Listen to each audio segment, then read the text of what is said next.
to episode 18 of Slay the Stars. In our last episode, Zem and Char each had dreams of Adria's plans. Zem going to her side, Char being annihilated. Someone searched Zem's room, causing her to look to Pacat Genevieve for help before telling her off again, because that's what Zem does. Xander and Char had a heartfelt conversation that ended with Xander racing back to Zemira's room to find her upset after her dream. He offered to stay with her for the night so she could get some sleep. Char stayed in his tree. Speaking of which... Oh, no. Char, you eventually pass out, fall back asleep. And you wake up because you feel something grabbing your leg. Something big, long fingers. And when you... How do you react? Panickedly? Yeah, I figured. I'm going to look down and just reach for my wooden katana to smack it. Okay, you instinctively go to grab your wooden katana, and this thing, which was trying to grab you quietly, not sure if you were asleep or not, immediately reacts by latching onto your leg. And when you look, you see this 15-foot tall troll.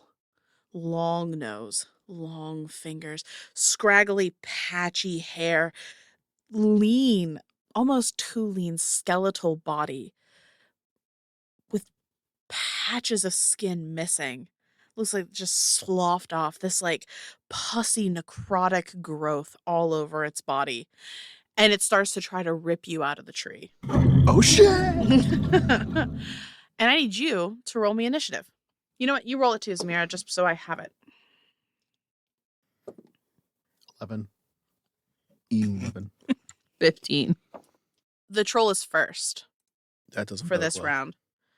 And it grabs a hold of you and starts pulling on you to get you out of the tree. You have advantage because you're tied. Roll me a strength saving throw. Sweet Jeebus. Okay, that's a 13. All right. You have a split second where you're holding on. You have your katana in your hand, but you know you're slipping. You have a choice. You can either keep a hold of your katana, be dragged to the ground, or you can drop the katana and grab a hold and remain in the tree. I'm not dropping the katana. All right. You are ripped out of the tree and you fall to the ground at this thing's feet. And you hear it making it. It almost sounds like it's speaking to you. Do you speak giant? Nope. I So, speak Celestial Common, Elvish, Orc, and Undercommon. So what you hear to you just sounds like grumbling noise. And it is standing over you and looks like it's about to attack. But that is its turn. Zem won't have a turn this round. Char, you're up. What are you doing? So I'm still technically grappled. Is that correct? No, it just grabbed you out of the tree and threw threw you to the ground. I'm going to, what is it called? I'm going to see if it works. I'm just going to go for an unarmed strike, but use Hands of Harm to start. So, Okay. Oh, that's cocked. Natural 1. So I'm not going to use Hands of Harm because it's not even going to hit. You scramble up and you go to swing at this thing and you're just so disoriented from how you hit your head on the way down and you're just kind of dazed. You whiff. Bonus act. Because it's a natural 1. I don't know how you want to play that one, but bonus action backhand. Just try the same thing. Where are you? For 15 to hit. 15 does not hit. You go with your backhand to swing and punch, and this thing grabs a hold of your hand, and you can feel it almost crushing your fist before it like tosses your hand to the side. But Char, in the distance, you hear a whistle that you know is an alert. Oh, fuck. The people at the garden have seen that. You are hoping that what they're alerting to is this troll. Zemira. Question. Yes. Is he more than 100 feet from me? You don't know what's happening yet. But yes. You mean the moth? It's more, yeah. Oh. Because I was just gonna, like, she can communicate with me telepathically if we're within 100 feet. So if we're outside of 100 feet, she can't. Yeah, so you are outside of 100 feet currently. The whistle goes off and starts to ring around the garden as the people are picking up the call. And Zem, you are just waking up. This is very early in the morning. You hear the whistle and you open your eyes and you look over towards Xander, who's still awake, and he immediately stands up and he says to you, Char's in trouble, and he just runs out of the room. Yeah, I'm like, off. go. Like, yeah. Char's in trouble, go. yeah, he takes off running. What are you doing? I'm going to look outside, and if there's more commotion, like more people are running, I'm gonna let all the fucking monks handle it. So you are currently underground? You can go back up. I know, but Okay. like the hallway, like if it looks like anyone that was down, like in their, like if they're running, if they're all running or multiple people are running, I'm just. Yeah, so when you look out, you do see some students and some other people who are running. So I am going to make my way, but I'm not going to like rush to make it there. Like there's a whole monastery full of monks. I'm letting them handle their biz. Yeah, they're taking off. Back to where we are. It's the troll's turn.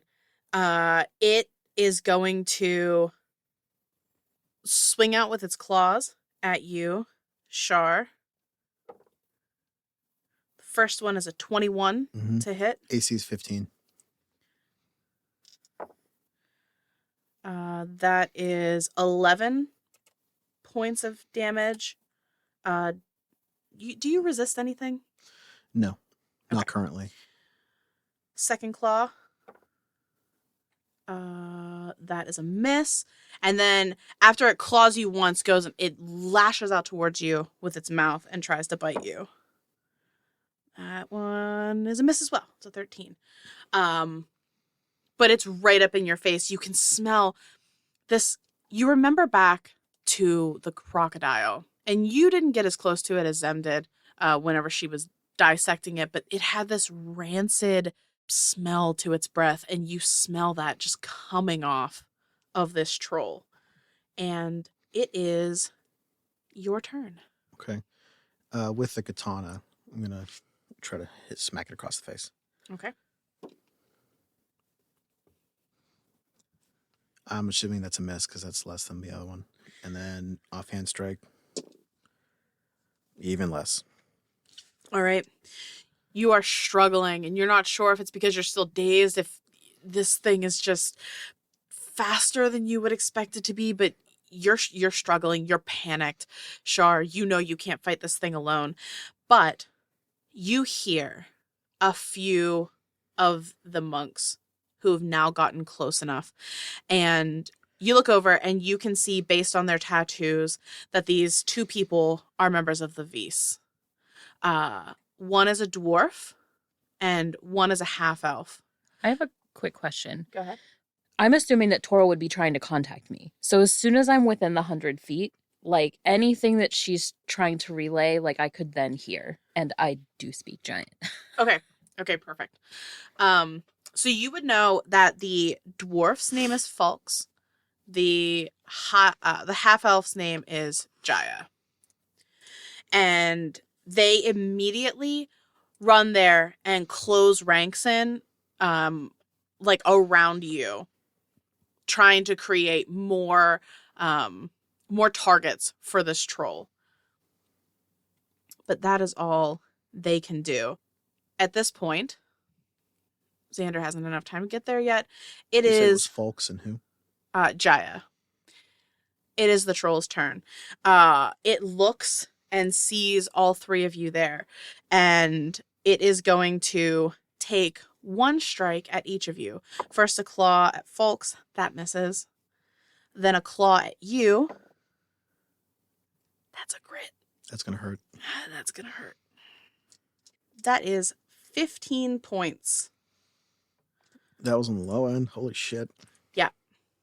15 points of damage to you, Char, as it slashes across your chest, and you feel this necrotic pain where it's touched, almost like it's already infected.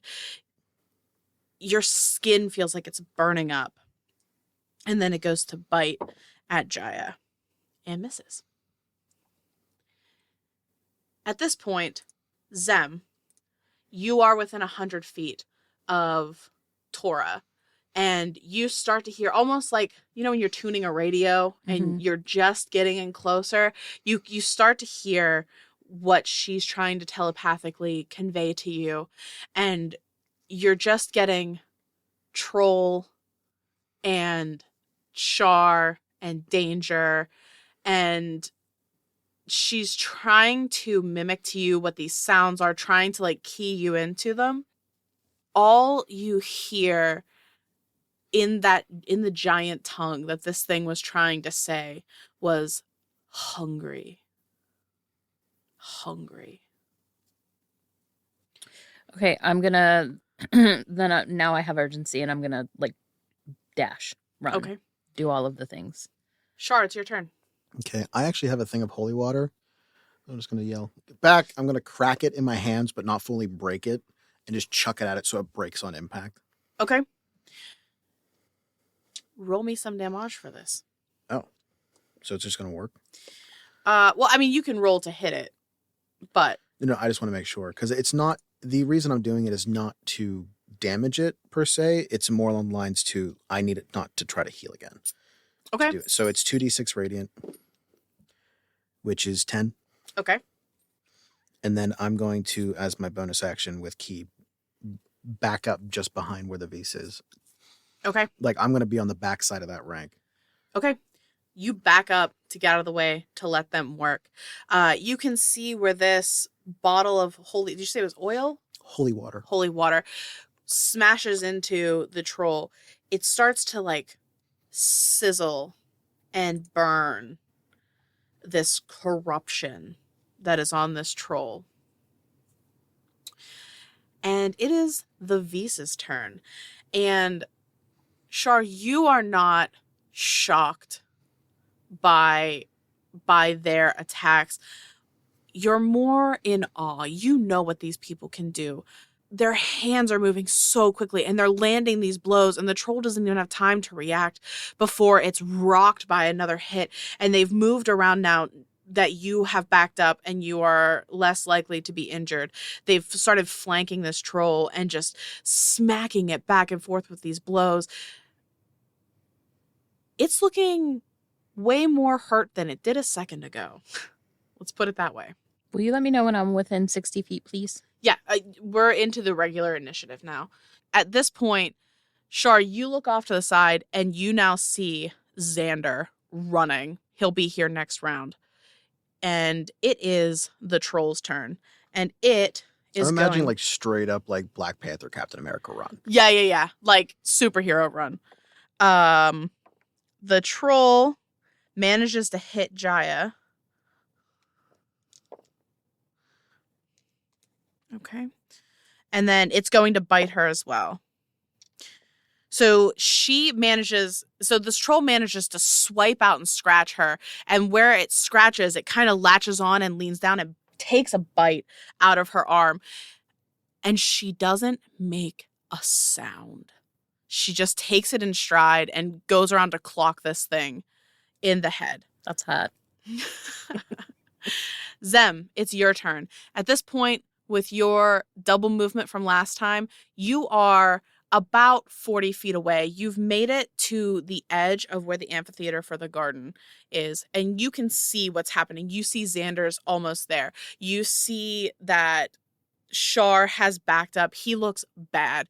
The two other monks that are there right now are just methodically taking apart this troll. You thought Char was a monk, and then you saw these people, and it's a total different class of fighter. What are you doing? Well, my original plan I kind of can't do, but I think I'm going to mind sliver this fool. Yes. Make an intelligence save DC. 14.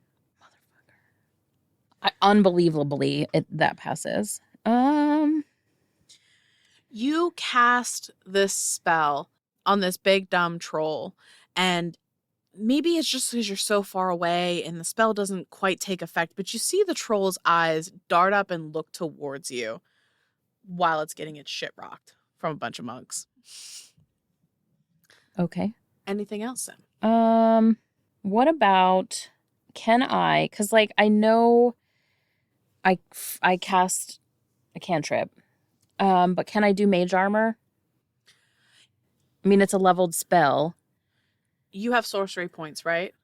I do have sorcery points. Because Mind Sliver is an action as well, but if you use one of your sorcery points to quicken that as your bonus action, then you can cast Mage Armor with your action.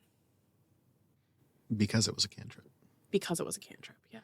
All right, then that's what I'm going to do. All right. You do that. Mage Armor activated.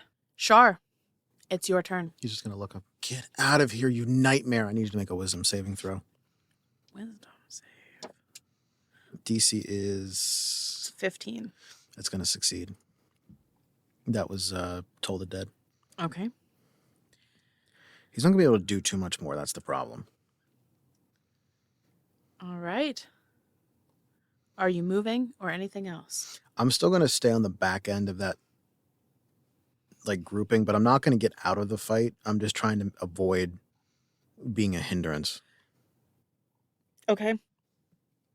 Folks and Jaya are still wailing on this thing, and then Xander gets there, and they sort of almost like a well-oiled machine, Jaya steps out of the way, and Xander has all of this force behind him meeting this troll and just crashes into this thing's stomach, and it immediately doubles over, and he slams his knee into the troll's face, and it just comes up as this bloody mess.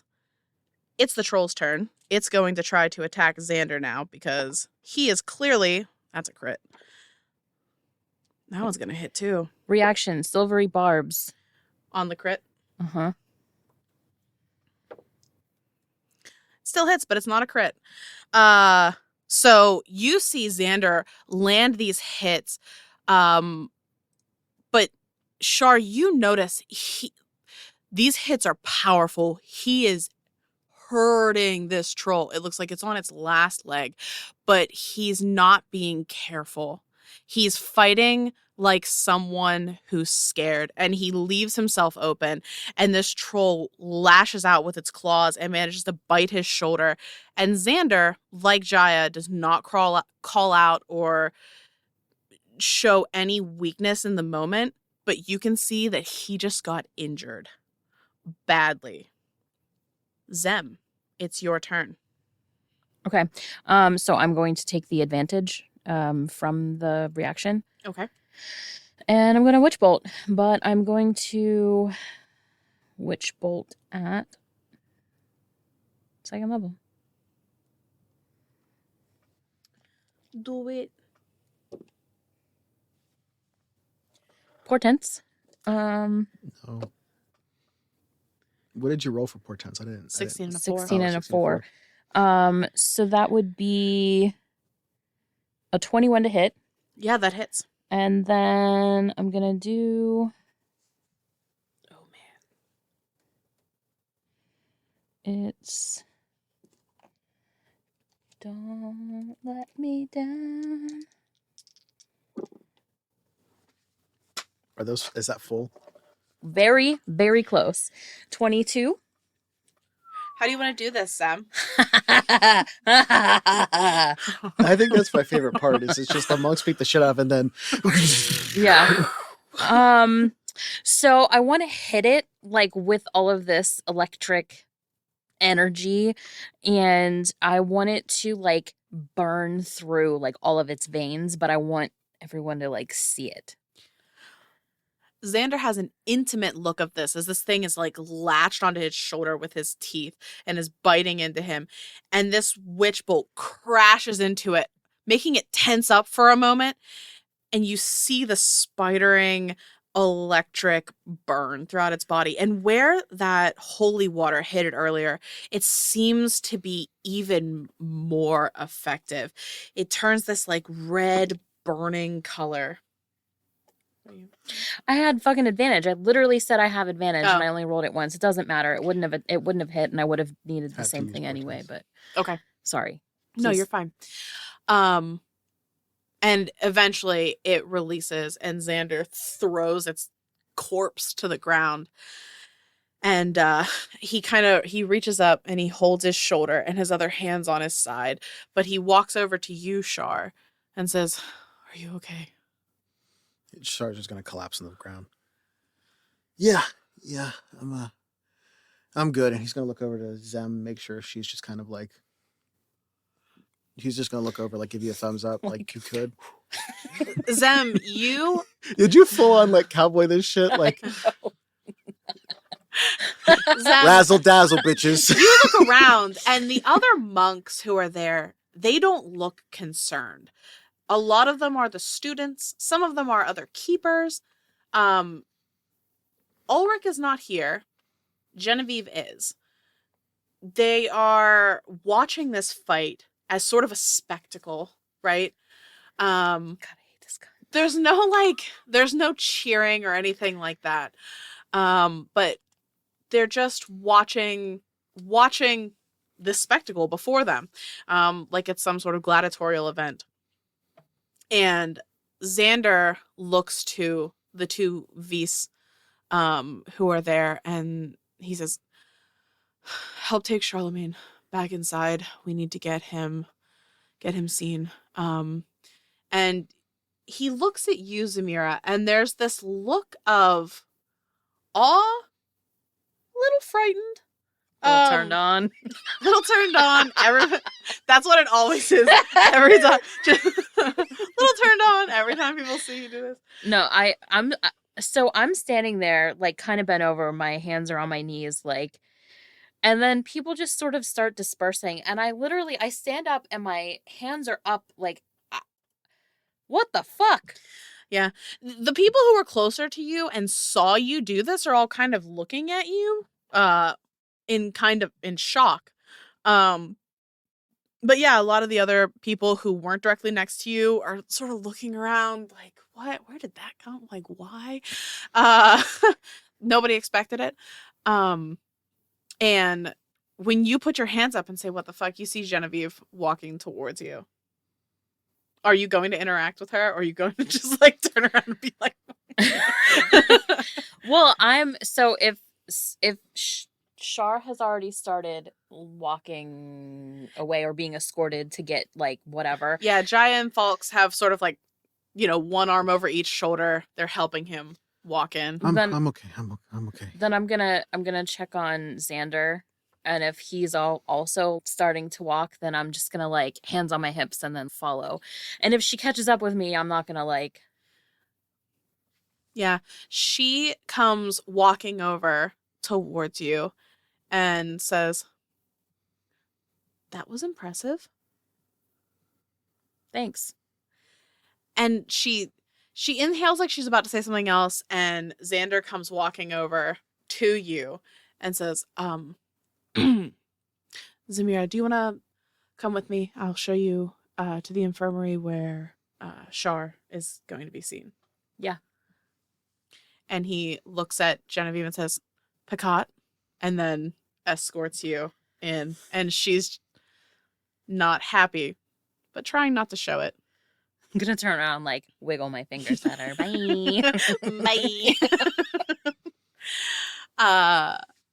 Char, you walk in of your own volition. However, the two are still going to come with you to make sure you don't collapse and die in the hallway. Healing kit. Yep. Yeah, sure. And they let you sit in one of they have like medical cots there. You sit down They rush over, grab a med kit, and they go to open it to... He's just going to grab for it. Like, he can take care of it. Oh. You guys are already breaking too many rules. Thank you. Oh, that... Don't worry about it. Not concerned. Jaya says that. We're not concerned. Are you okay? Yeah, I'm good. Are you guys? Oh, yeah. You can see that. I mean, they took some slashes. Jaya got bitten. Bit pretty hard. I'm gonna take care of Jaya first. Then here. She's like, no, you don't. He's not gonna ask anymore. He's just gonna do it. Okay. Because he can expend the use as an action. I could spend one of the healer's kits to tend to a creature and restore 1d6 plus 4 to it, plus additional hit points equal to the creature's maximum hit dice. Okay. So on the dice roll, that's a 6, so 10. All right.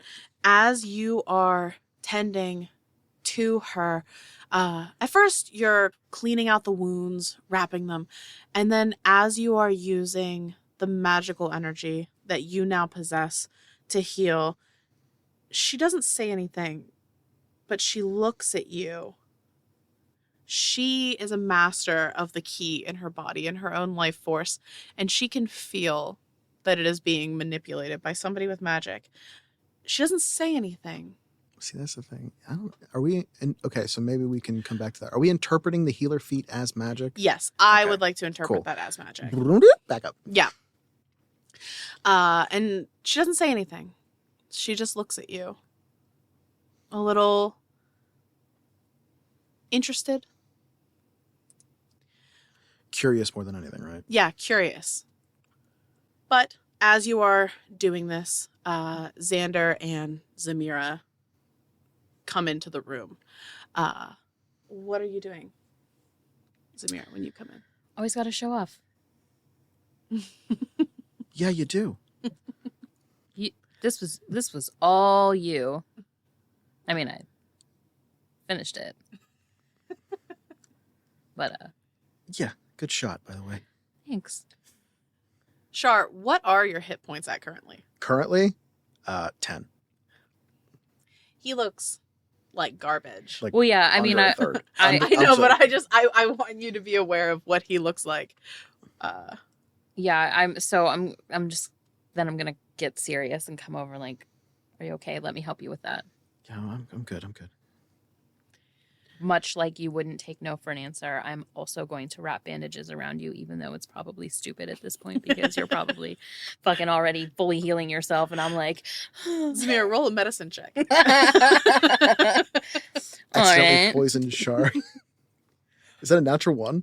No. Natural 20. Yes. All right. I'm I'm rubbing off on you. Yeah, I was gonna say, she's paid attention to you. Plus 0. She's paid attention to you. And I mean, obviously there's no like healing properties to this, but they're tight enough without being too tight, stopping the blood flow. She's cleaning out some of the wounds and actually like it looks okay. She's doing a good job. Thanks. Xander is trying to be tough, but he sees that you're okay, sees that you're helping Jaya and Folks, and he sits down on the cot beside the one that you all are gathered I'm around. going to look at him. You okay? Oh yeah. Buck up. I'm going to like punch him, but cast Cure Wounds. You quickly tap Xander, cast Cure Wounds. He just looks over towards you and nods, sits down on the It's cot. mostly to keep the fact that like there is magic manipulation from Fox, because I know how they would react could be very different from the way that everybody else is reacting currently. Okay. Roll me a sleight of hand then. 20. Dirty. They don't seem to notice. Zem and Jaya do notice. And you notice Zem has like a little smirk on her face. And Jaya has the same. Would I have been close to them? Yeah. Because you came in, you were helping to bandage Char, so you're right there. So, okay, so then I imagine that they're sitting sort of near each other. And as I'm bandaging, I'm just like looking up over at Gaia. Jaya. With a J. Jaya. Sorry. Gaia's the other thing. Jaya. Jaya. And like, And she's looking at you and doing the same thing. You guys are like middle school girling right now. Just like up, eye contact, down. Eye contact, down. Eye Mhm. contact, down. Mm-hmm. And Char, you are just trying to ignore them. Don't smile, pretend like this is nothing. And you look up and you happen to catch Xander's eye, and he's sitting there with his hand on his face, also doing the same thing, like don't smile, don't pretend like you don't notice their reaction.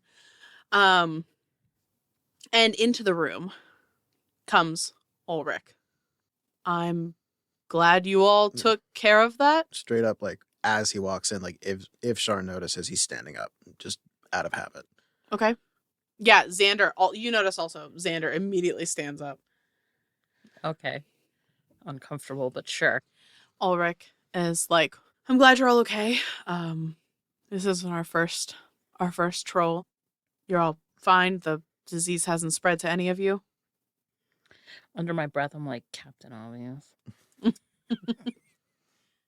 Char is just like his entire demeanor changes. It's not that he doesn't trust Ulrich. It's a different trauma.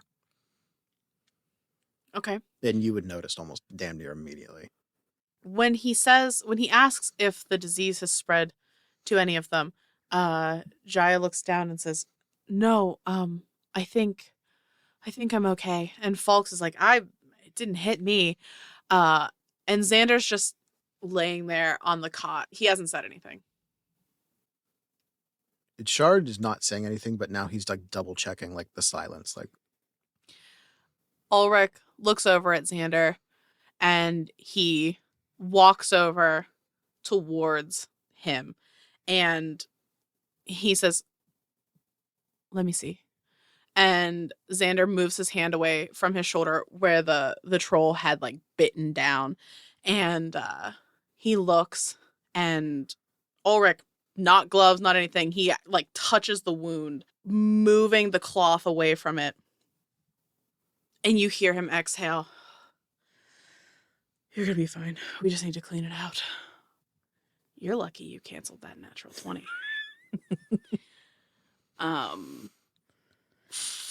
And Ulrich actually goes over, gets a healing kit, gets some other things, and starts cleaning Xander's wounds and starts trying to bandage him up and help him. Where there was like sort of a jovial, fun atmosphere before, it is silent. Everyone is very serious now that you are in the presence of the Grand Keeper, except for probably Zemira. She's eye rolling like a motherfucker. you're one of the kids in the neighborhood that like rolls up to the barbecue with the fireworks like that you just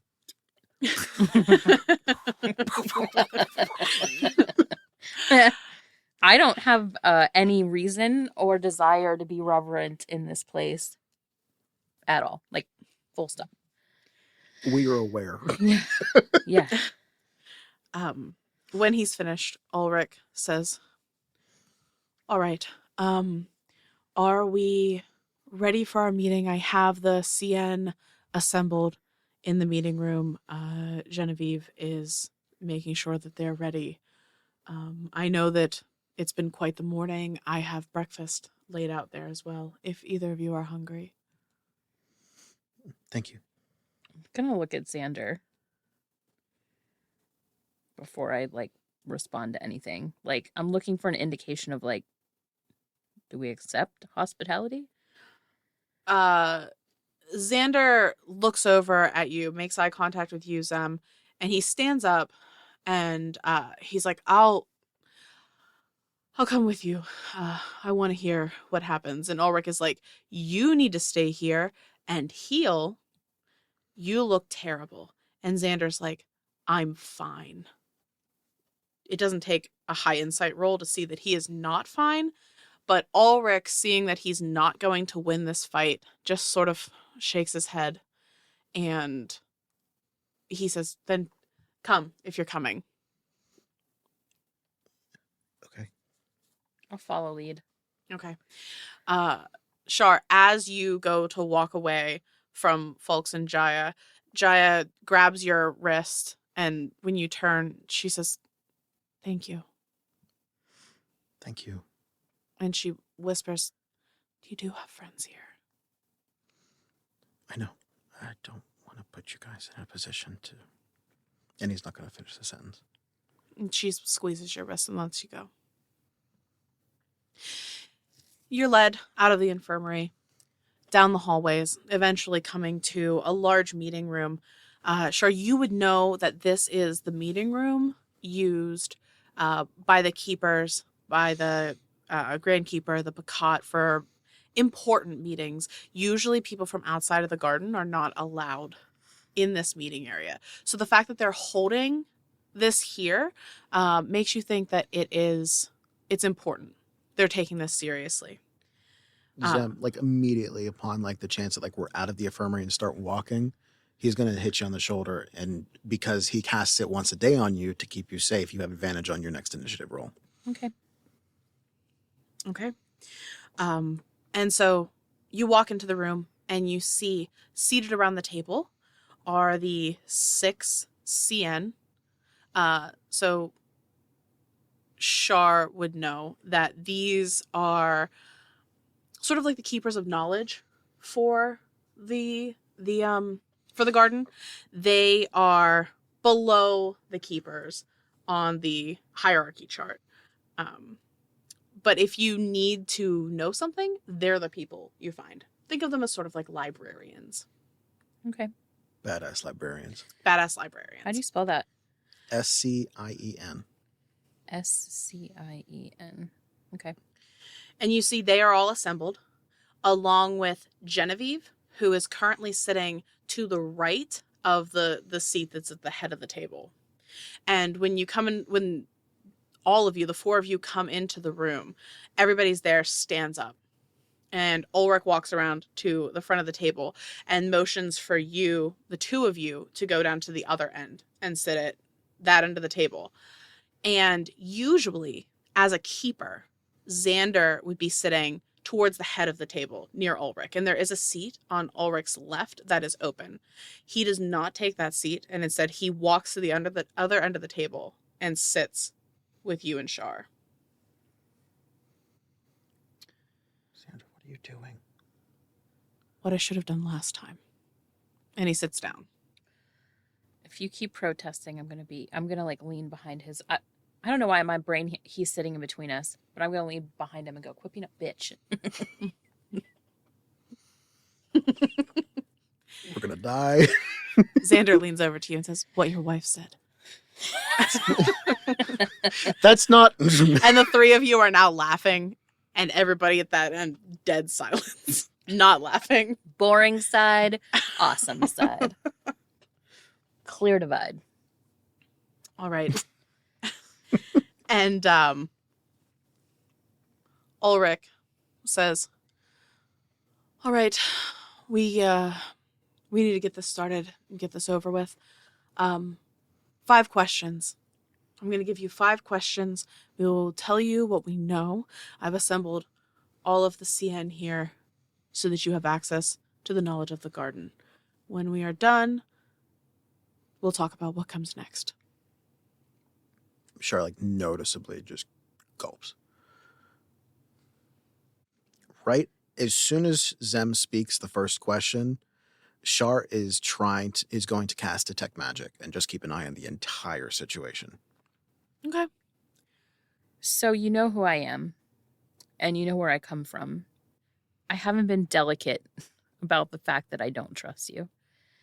And it's probably and mostly because I assume that you've heard of me through contact with Nexus, and I'm wanting to know what, if any, dealings you've had with Nexus.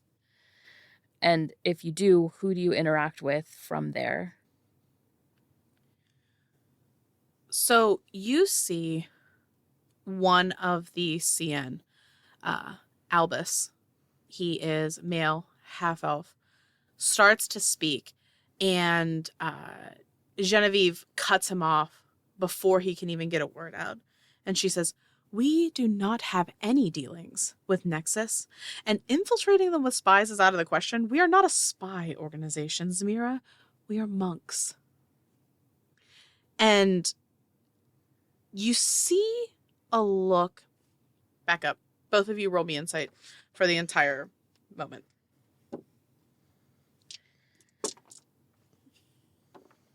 Ooh. Where's my thing? Pause, please. It's 4 Insight for total this from me. entire thing. 25. Char, you see the rest of the CN. Most of them seem to just accept what Genevieve says and don't want to contradict her. But Albus, there's a look on his face. And then it's like he can't hold it in anymore. And he says, but God, can I please speak? We don't have any direct dealings with Nexus, but we do receive information on them from time to time, especially from the Capitol reports. Unfortunately, we don't know much more than you both do. They're looking for magic users. I suspect they might be behind some of the abductions. We don't. That's really all I know. But I didn't want to be disingenuous. And you can see Genevieve just looks pissed that he just spoke what she considers out of turn. I'm going to look over to Ulrich. Just kind of like very silently acknowledge, like, really? He is stone-faced. I'm aware that that's the way he deals with it, but I need him to know. Yeah. He is trying very hard to control his face in this moment. Thank you. Yeah. I appreciate your honesty, and on honesty, my eyes shift over to Genevieve. She's already looking directly at you. You just sort of meet her gaze. Absolutely sure that is exactly what happened. This feels like a something from like the Alice in Wonderland like chess scene. This is very Game of Thrones at this point. Just waiting for the stabbing to start. Okay. So they're looking for magic users, and you've heard of, and I have, sorry, let me back up 1 second. I stopped looking at Genevieve and I'm looking directly at Albus because I appreciate the fact that he was honest and more open about his answer. So I'm directing my question to him. So that being said, what have you heard about any magical dealings going on lately, like of a major level, and not your typical parlor tricks that come out of the academy? Albus says, there was the boy. He was abducted in Tel Nim. That's the Drow capital. They said that he could perform miracles. He was important to his people, and he was abducted from his home, right up from under his parents' watch. He hasn't been seen since. And then one of the CN is a gnome, female. Her name is Orla.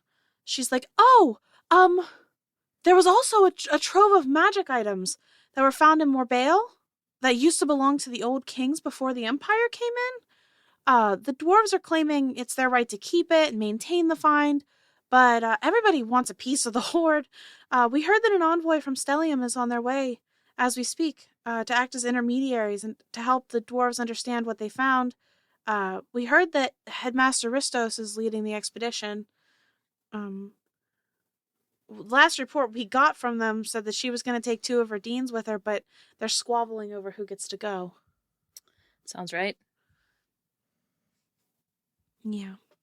We've never been to Morbale, but we were thinking of going there. What can we expect, and what rules of etiquette do we need to observe?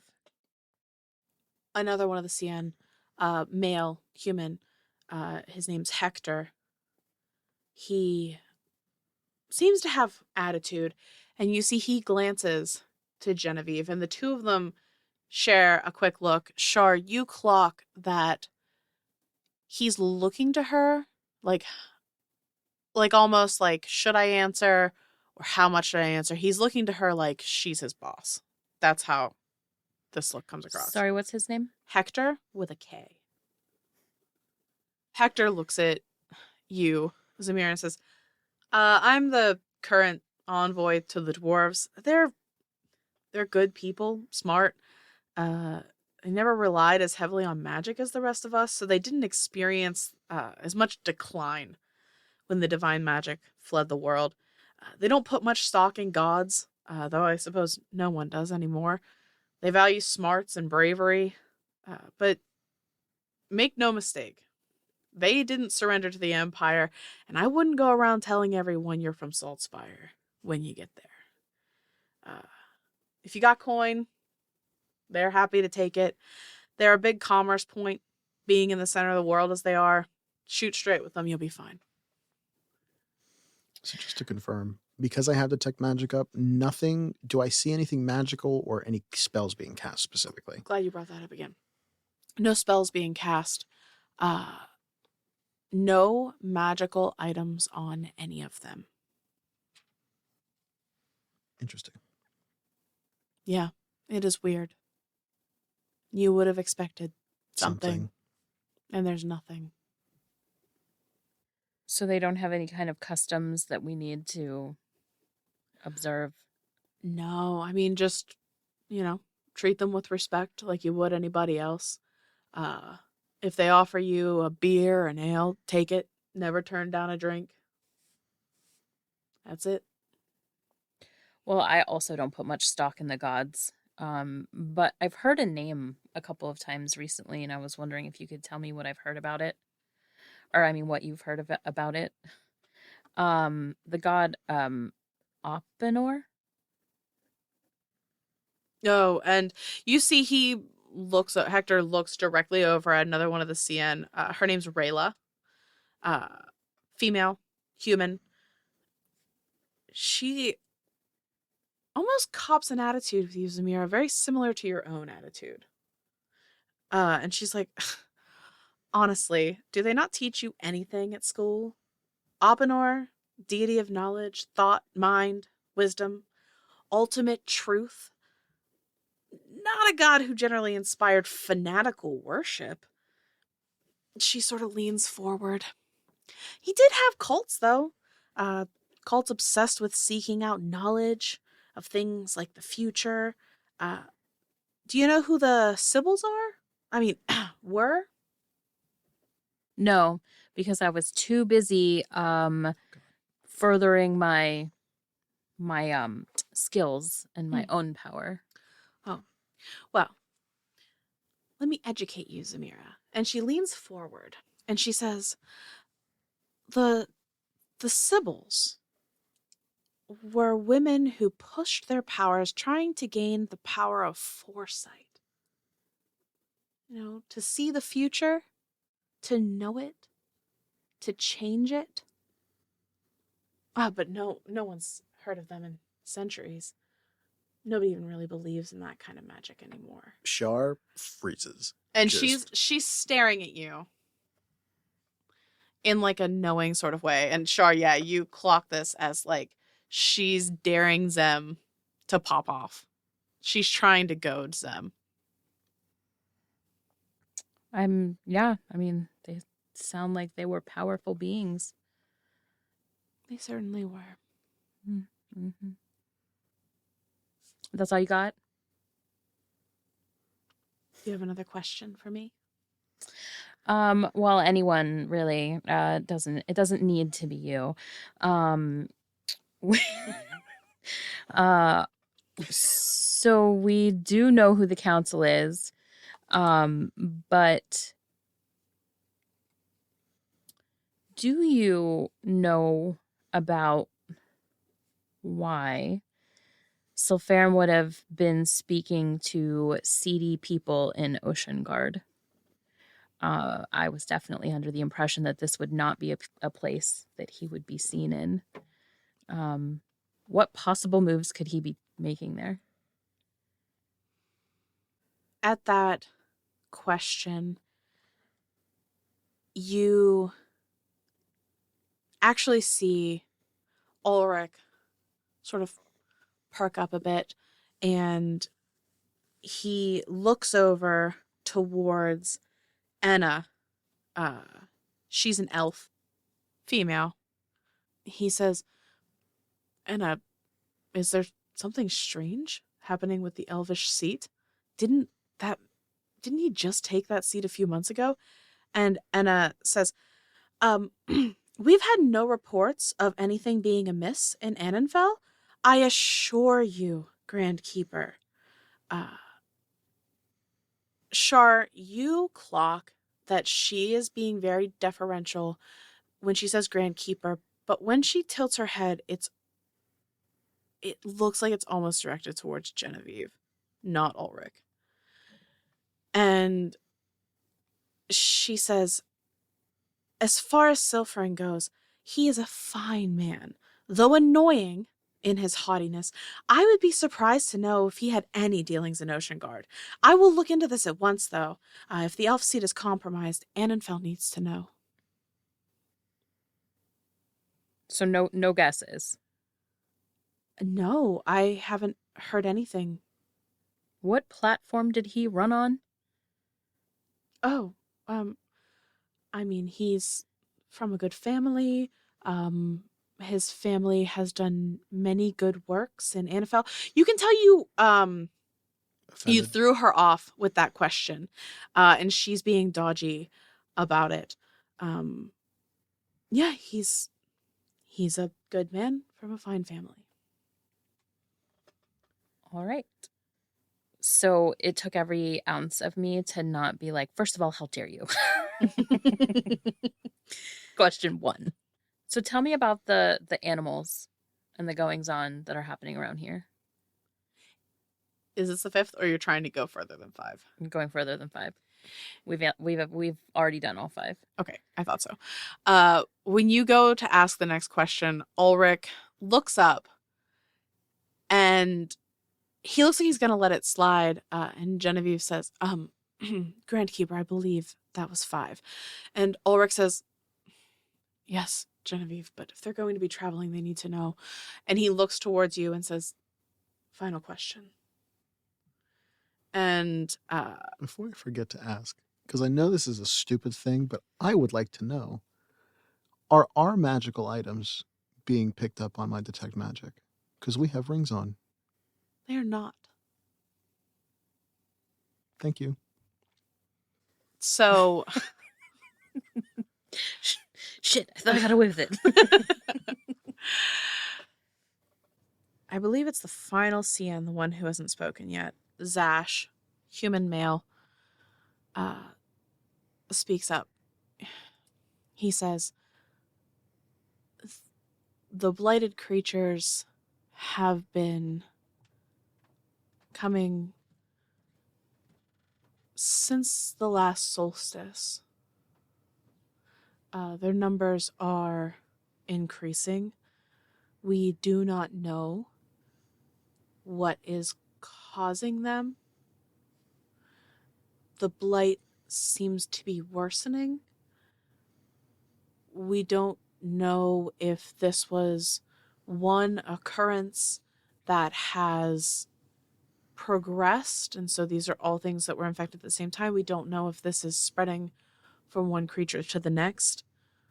We've tried to follow the trail of these things, and we found nothing. So I appreciate you answering an additional question. That troll that attacked Char, it said hungry. Hungry. He starts thinking for a moment, and you hear Albus makes like an interesting noise, and he takes out a notebook. He starts flipping through its pages, and he's taking notes, and he's thinking. And he speaks up for a moment, and he's like, "I'm sorry, I don't want to interrupt. The creatures weren't really my area of expertise, but you said that it seemed to be more common at the last solstice." And at this point, Char, you notice that Zash seems very annoyed by Albus. And Zash is like, "Yes." And Albus is like, I wonder why the solstice. And he's flipping through his books, and he says, "That's when the kidnappings of some of these purported magic users started, with the boy and Telnim. This all seems to be a lot of coincidences." And he looks to the Grand Keeper, and he's looking directly at Ulrich. And he says, "Grand Keeper, I know that we are not supposed to communicate with Zemira and her friend." He's very careful about not saying Char's name. Not in like a rude way, in just like a deferential way. And he says, "But I think that there's something here. I would like your leave to work on this and to communicate my findings to them in some way, if I can find a connection." And Genevieve goes to start speaking, and Ulrich puts his hand up, asserting his actual will for the first time. And he says, "Yes, you have my leave." And Albus visibly relaxes a little bit. And you both notice Xander just sort of like nods his head like, Thank God. Thank God. One good thing came out of this. And Ulrich says, "If that is everything." Char, you notice that he sounds like he's saying something he doesn't want to say. And he says, "After the run-in with the troll today, I'm sure that you are tired, Char, and Zemira, you expended yourself.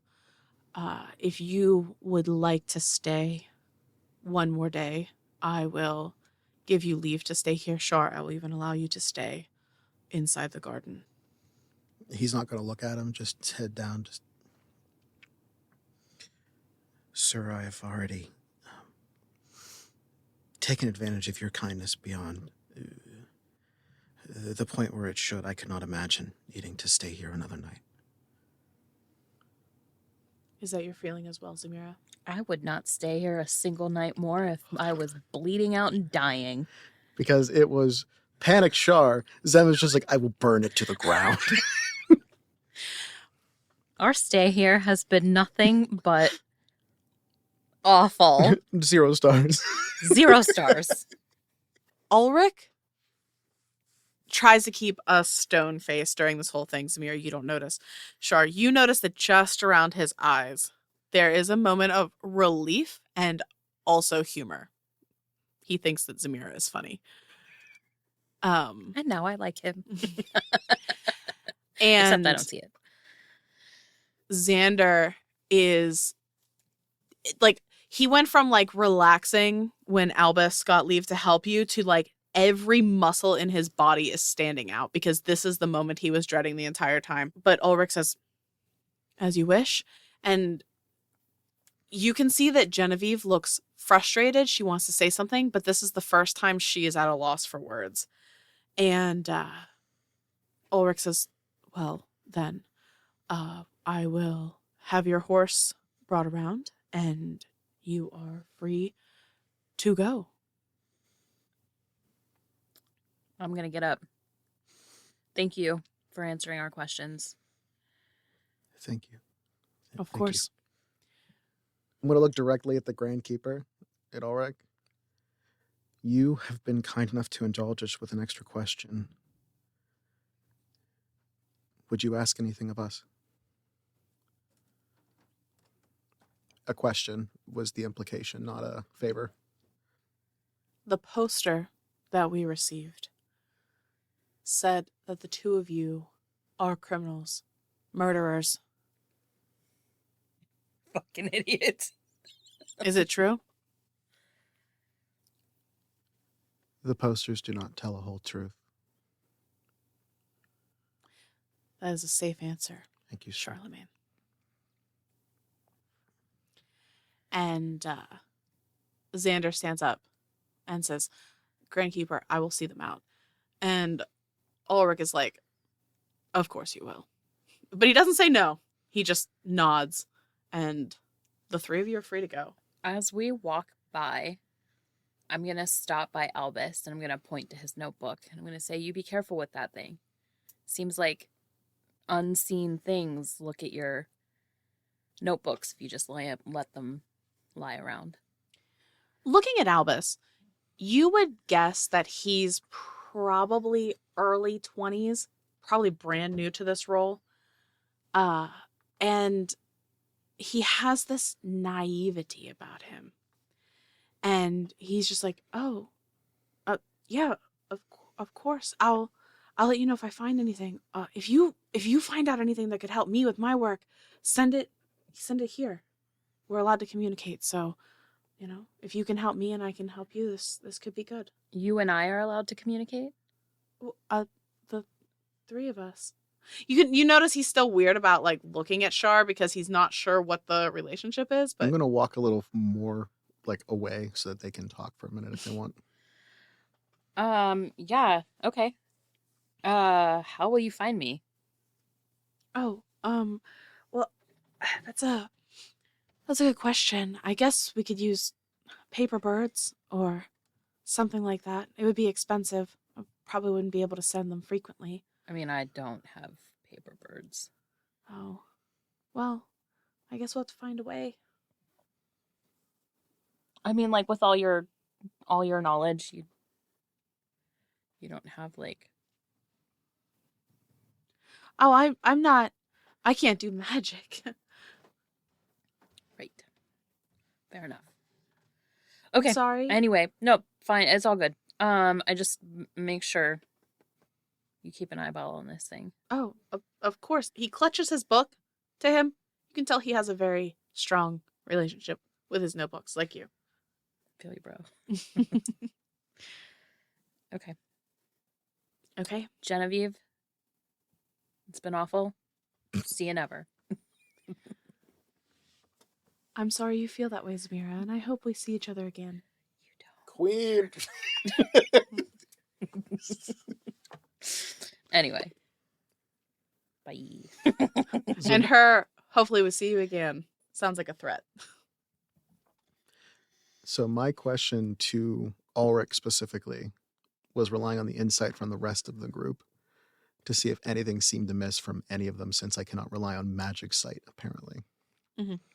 So my question was, how does everybody else react in the room to that offering of a question versus what he asked? They don't seem on the up and up. Doesn't seem like anything was off. No, they looked shocked that you offered. Same. But that's really it. Char needed to know where they were thought process wise, because after everything that happened, something else was up. And if he had gone in without meeting with Xander the night before, probably wouldn't have asked. Although I do imagine that he still would not have stayed another night. All right. For fear of burning the place down. This place is balls. So, you walk out. You are led to the stable area where there is a student who is starting to get your horse ready. Xander quickly dismisses them, and the three of you set about, in relative silence, getting things ready to go. Eventually it's done. You're ready to leave. I'm going to say my goodbye first. I don't have a lot of people that I trust. Life has taught me that. But I do believe that you have Char's best interest at heart. And as long as that remains true, you have my trust. I'm going to hug him. And then I'm going to say, like, when I pull back, I'm going to say, you can come with us if you want.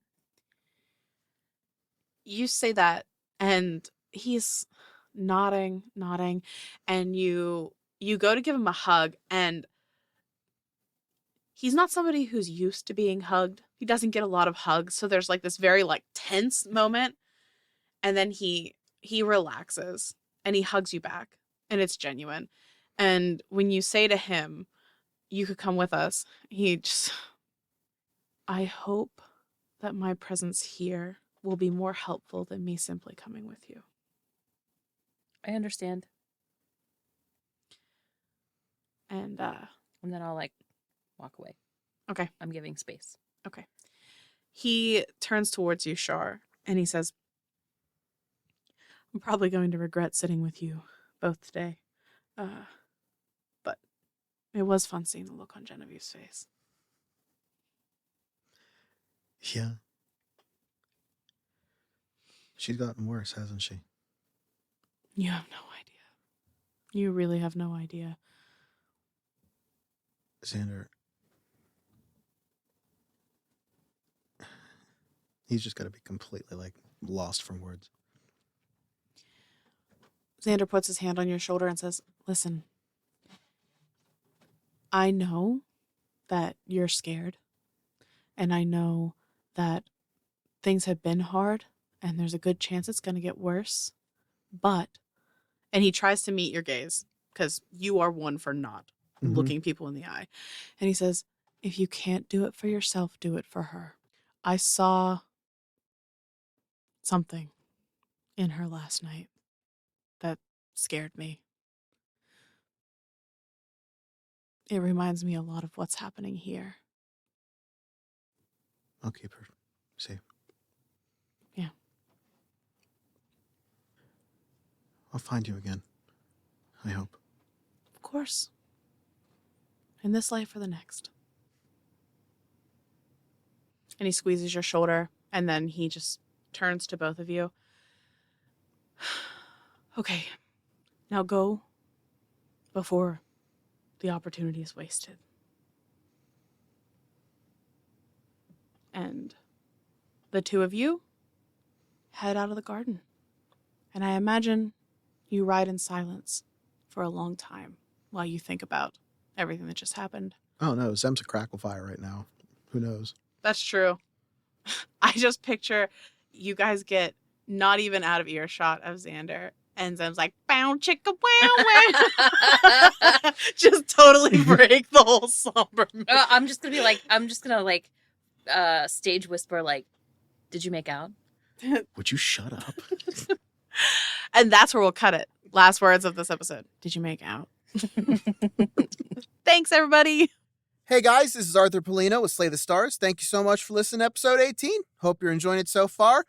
Go over to our socials, interact with us a little bit. We'll be able to answer any questions. I know that the Twitter has been kind of blowing up. Our DM has been getting a lot of questions about what's going on. All I know is that there's questions. I have no idea what they are. So maybe Leah's fucking with me. I don't know. This is where we're at now. So in order to spread a lot of love, we're actually going to promote another podcast today. So they are Power Word Fail. That's at POWERWORD_FAIL. You can go find them on Twitter. They are really, really good storytellers. The production value is high. And to be perfectly honest, if I may be so inclined, they're actually a lot of fun to hang out with online. So go check them out. Again, that's at PowerWord_fail. God, I really wish there was like another way that I could explain how fun they are and how good they are. We have a what now? We have a promo. Oh, shit. Well, I'm just going to put that on. Without further ado. Hail, adventurers! Are you seeking a high fantasy story powered by lush character dynamics? What about an immersive saga cloaked in arcane mystery? Perhaps the hilarity of the player's table is your siren song. Then join us for powerful words and powerful failures on Power Word Fail, an actual play Dungeons & Dragons 5th edition podcast. Our first campaign, Chosen of the Crystal Crown, is helmed by DM Carlos Torres and stars a diverse and talented cast known as the Failures, a group of not-quite heroes thrust onto the scales of power. Are they the long-sought inheritors of the mantle of the Crystal Court? Or are they just a bunch of dingleberries who got in way over their heads? Will they bring balance? Or press their hands and spread chaos over Telflower? Take arms and take heed. All actions have consequences in the world of Power Word Fail.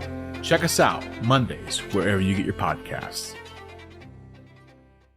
Our awesome intro music is brought to you by the one and only Isaac Vyers. Character designs by the lovely Cam Gonzalez. Produced by our very own Leah Hemrick. Graphics designer, the one, the only, the me, Jen Kearney. And last but not least, our audio engineer, Arthur Polino. Thanks for listening.